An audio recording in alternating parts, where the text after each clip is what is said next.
sometimes I feel like we never really focus on the person themselves when they achieve something great, mostly the color of them. That's why there's always the first black to do this, the first black to do that. And I feel like sometimes that's what people are striving for. Oh, okay. I want to be the first black person to do this. Instead of, I remember when Candace always say it, it's like, why not just say, yeah, I'm just the person who accomplished this. Yeah, you know why? Because black people were oppressed for so many years that it's important that we send a message that we can accomplish the first. But I also think it sends the message that you're still oppressed, because then you need to emphasize it. And I feel like you're just attaching that label to yourself. I don't know, I think we attach too many identities. That's an interesting point. And I will counter by saying, not to take away from what you're saying, but I will only counter by saying, when you take a look at, let's say, the U.S. House of Congress and some of the things that they speak about still, you realize we're still not at the point as a human race that we can just say a human did this. Yeah. I saw one of the Republicans senators ripped into another senator who's a Democrat at a hearing, a Senate hearing, speaking about her eyelashes or her eyebrows.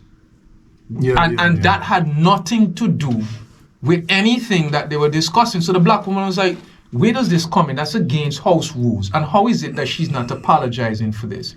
So because we have not gotten to a point where respect is mutual, it is important as black people that we highlight our successes. That's just my take anyway. I understand it's important as black people, but you don't see it for the other races. I never had a friend. Yeah, because they're not minorities. I do agree with that point of view.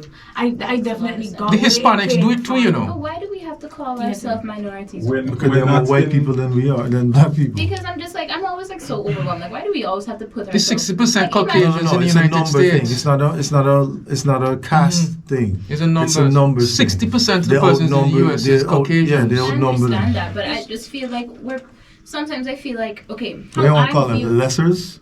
Stop it, naive. Exactly. How I'm viewing it is like that. It's like, okay, because I'm a black person and there's so many, especially like a black woman, because I'm a black woman and there's so many things against me. I'm a woman, I'm black, people think all these things, I'm expected to be here. When I achieve something here, it's like to be glorified. But what if that's just normal? Black people are smart, black people are intelligent. It's normal. So why does it have to be something like, okay, I'm gonna be glorified for this? Like, I want to be the first person, like, okay, who are you sending this message out to? Because not to be on any vibe, but well, I don't want to say this, but I'm gonna say it. I want to send this to every little girl, not just a black, white, China. No, I want to send this to every little girl. I want it to be in one category. I'm showing this to women because that's just... I want to go to Glenn quickly, but before I do, I want to ask you two a question. Is this a common sentiment among your generation? What Chantal is saying? Well, for me personally, if I'm like a spiritual point of view, I just don't like the idea. From a spiritual point of view, I just don't like the idea of pushing certain narratives about yourselves because, you know, we have ego, so we have identity.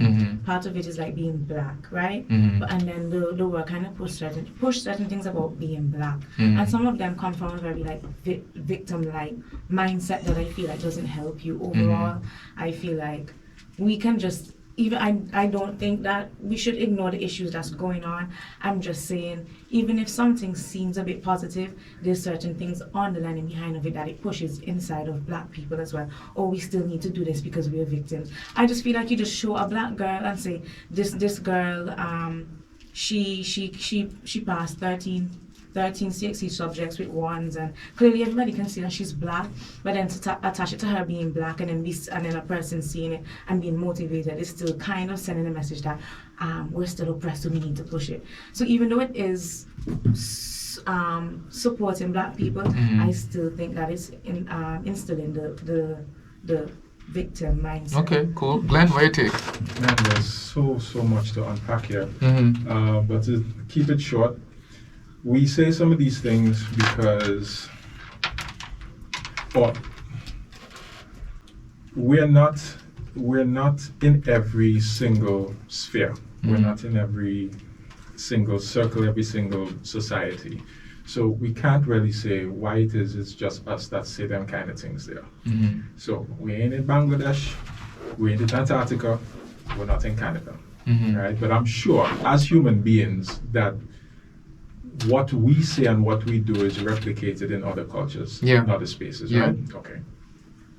The other thing to consider is the fact that humans are tribal, and we will find different things about ourselves and our societies that we connect with, and then we would rep that flag for that particular culture, that particular social group.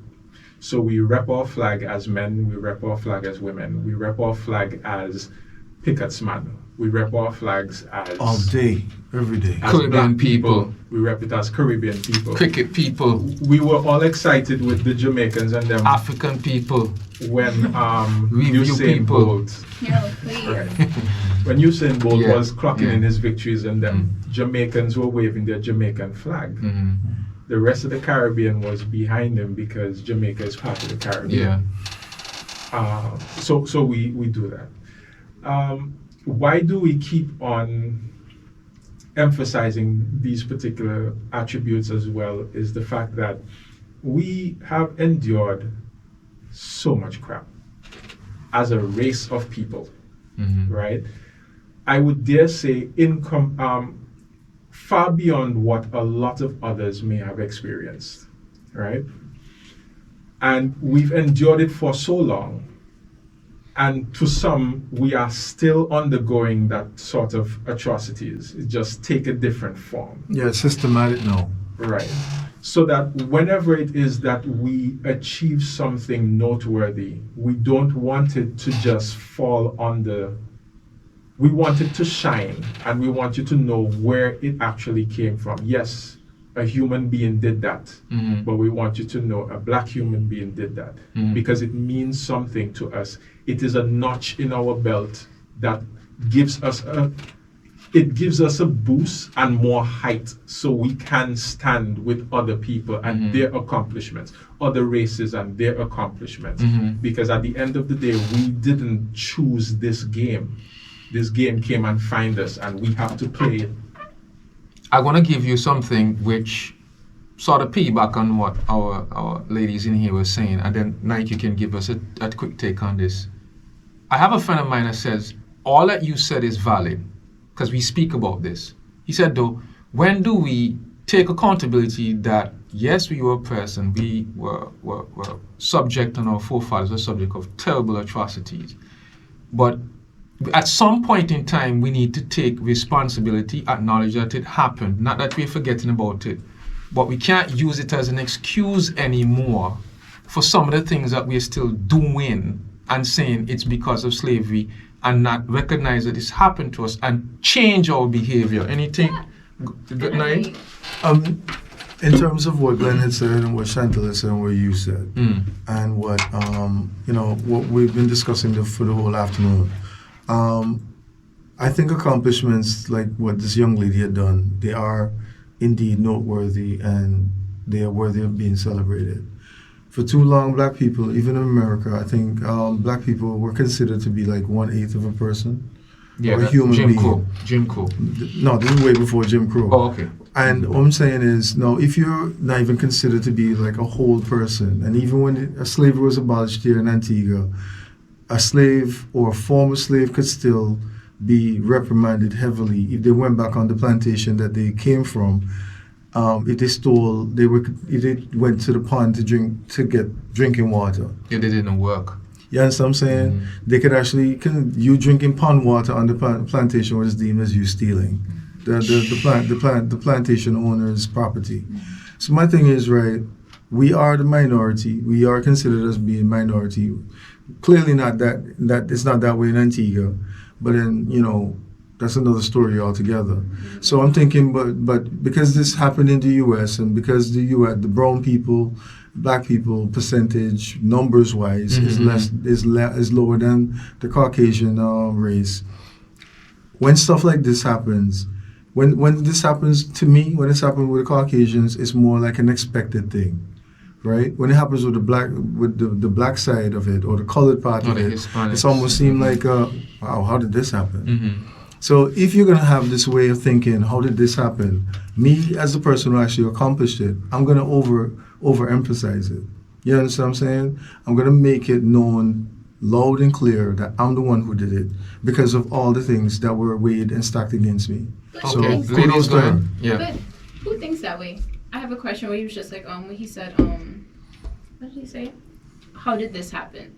But who's the one thinking that? Is it black people that think that way about their own? No, like, white how- people think that way. They do? Yeah, they do.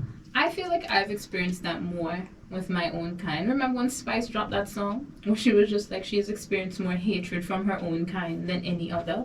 That's why I'd have to come in with that one. But I wanted to say something about what you had said with that person who said, when do we take accountability, right?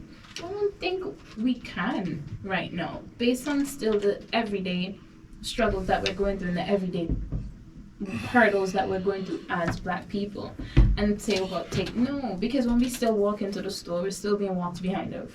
Like, there's still things that we face in our everyday lives where people are just constantly watching you.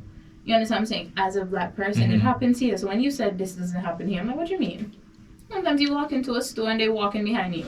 They're looking at you. They're wanting to see you. Or when you explain your field, what do you do? Oh, I'm this, that. And they look at you and they question it like, how is that possible?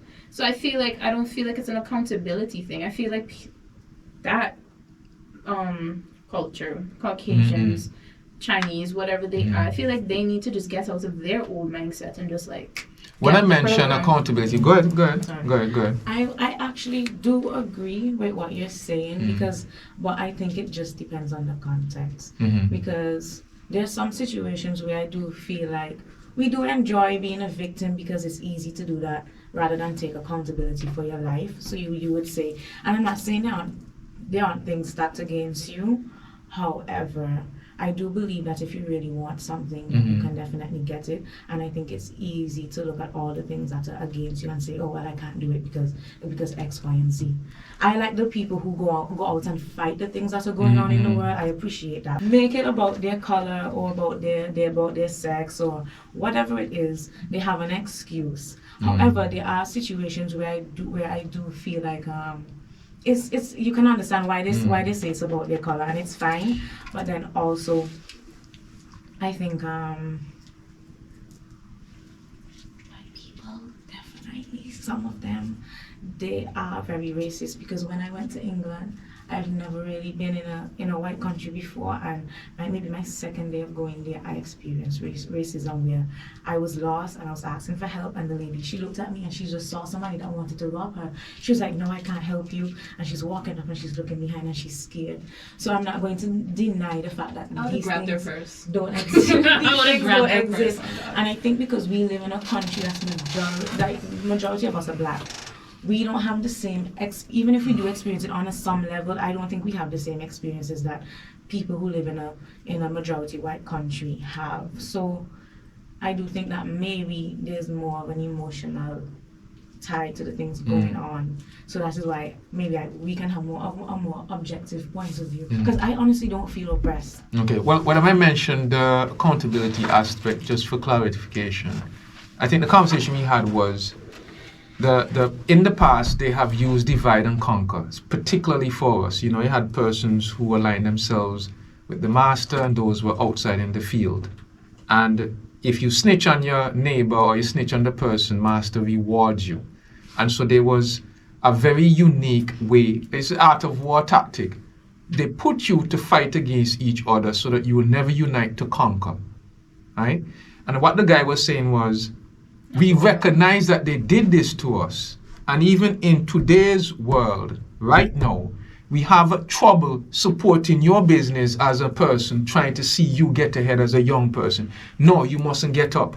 I must put my foot on your neck and so it's that sort of mentality that still is there. We recognize it's happening, but it's almost like we don't want to meaningfully unite as a people. Glenn, you itch. What Bob Marley say? Yes. Itch, daddy. Man.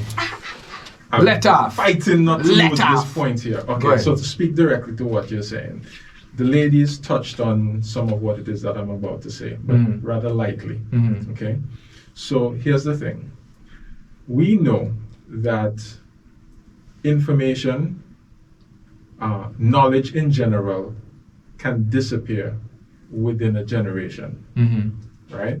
All you have to do is choose not to pass that along. Yeah. Behavior or knowledge. So why is it that this situation just never seems to go away? I've heard conversations from white and black people exhausted with the race talk. I'm exhausted with the race talk, cool. right? But the thing about it is, this surprisingly, or maybe non-surprisingly, puts us in a catch-22 situation, right? We can forget about it, okay? But there's a danger in forgetting about it. Because if we forget about history, if we erase certain memory, certain knowledge out of our history, then we are now moving with purposeful ignorance, which is now a weakness for us. There is something, I mean, there are other factions of persons who would want to compare the atrocities that has happened to them to what has happened to black people in slavery. And again, I'm firmly behind the fact that they have not gone through, it's not comparable. We have had our cultures stripped away from us. We have had our language stripped away from us. We have had our history, our religion, our faith stripped away from us. And we've been broken down to our base elements and reconstructed in the sight of another set of people. Nobody else has gone through that, which is why we still have this systemic problem, like we cannot get over ourselves. And this is what makes the knowledge of our history important. Now, many years ago, I made a comment on Facebook, kind of in passing, but it wasn't so much in passing. And the comment that I made was, any black person who studies black history also needs to experience psychological help. Because there is no way you can read, as a black person, read black history and then be all right afterwards. You cannot. I want to riot. And so it instills, and you take note of any young person who goes through that cycle of reading black history. Your child is fine, and then one day your child just sounds very militant and very racist. He just read the history books, right? And we're talking about the ones that are deemed okay to read. We're not even talking about the history books that other people write based on their own thing outside of the accepted conventions. And you get riled up. And then there's a frustration because now you are seeing society through this new lens. And you're asking yourself questions. So how is it that we're all cool with this? Lens spitting right? facts. But as you grow out of that a little bit, or I should say you mature a little bit, and you realize that the people and them that you're dealing with is not exactly the people and them from the back. But then again, the history still, it pervades society. So even if you're exasperated and your white friend is exasperated, the whole structure does not allow us to disentangle ourselves from that. So what we can do is be informed and maybe negotiate our own relationships and speak a different language, but not losing the knowledge moving forward. And that's great. Wow.